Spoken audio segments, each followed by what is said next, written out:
un devoir de mémoire et de respect vis-à-vis de vos ancêtres et vis-à-vis des Congolais en général.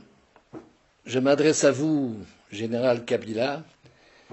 Avez-vous vraiment intérêt à ce que les élections qui sont prévues à la fin de cette année suite à l'accord de la Saint-Sylvestre aient vraiment lieu? Moi, je ne crois pas. Je n'y crois pas du tout. Vous n'avez aucun intérêt à ce que ces élections se produisent, puisque vous ne pouvez pas, en vertu de l'article 220 de la Constitution, vous présenter aux élections, tout le monde le sait. Donc vous êtes devenu un dictateur, en quelque sorte, comme il y en a déjà eu. Et malgré tout cela, vous êtes quand même le premier des Congolais, et le premier des Congolais doit protéger. C'est une loi fondamentale du chef de l'État, il doit protéger sa population. Qu'en avez-vous fait? Absolument rien. Mieux que cela, vous accordez des contrats à qui mieux à des multinationales. Les contrats sont signés à Kinshasa. On octroie des terrains, des propriétés. Et qu'est-ce que vous faites avec ça? Eh bien, les multinationales exproprient elles-mêmes des Congolais qui sont obligés de quitter leur maison, leur territoire. Et là, on se trouve devant une situation qui s'explique un peu. Suivez bien mon raisonnement. L'ensemble des minerais de toute nature du territoire congolais représente 21 000 milliards d'euros. Je voudrais que les Congolais le sachent bien. 21 000 milliards d'euros, c'est-à-dire 10 fois le produit intérieur brut du continent africain. Autre comparaison, ce même montant représente 45% du produit intérieur brut de la planète entière, du monde entier, sur un an.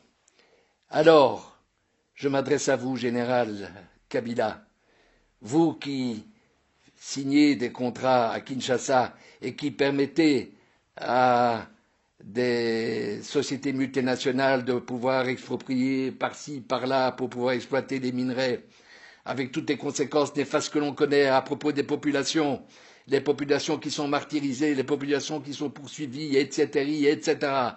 Bref, tout le malheur de la République démocratique du Congo, puisque c'est ainsi qu'il faut l'appeler, eh bien, vous avez une lourde responsabilité et je crois que vous devez avoir le courage, Général Kabila, le courage pour une fois dans votre vie de quitter les manettes du pouvoir. Je crois que c'est vraiment indispensable et salutaire pour le peuple congolais. Enfin, je vais terminer en vous disant combien j'ai un rêve. Et ce rêve, c'est, comme disait Martin Luther King, I have a dream. Et ce rêve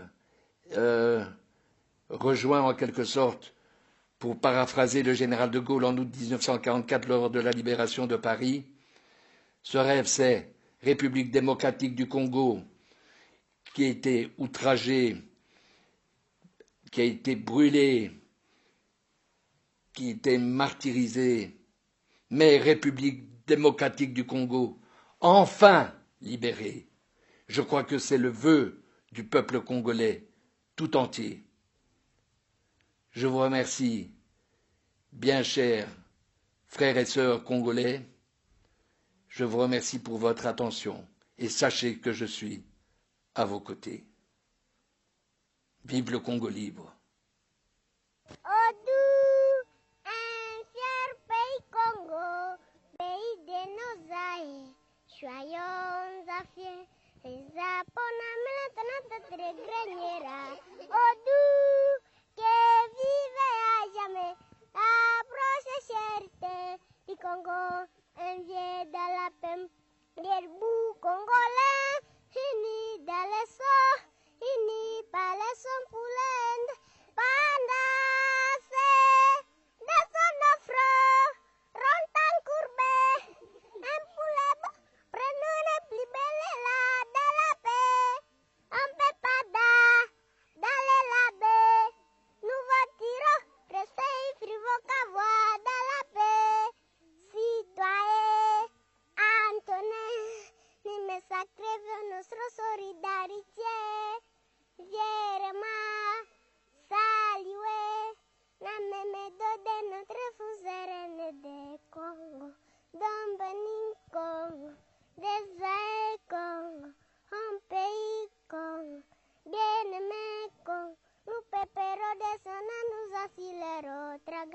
traseggerò un solo, trasese di tante gioie, non sa che sale te moi, non sa che se li motre, se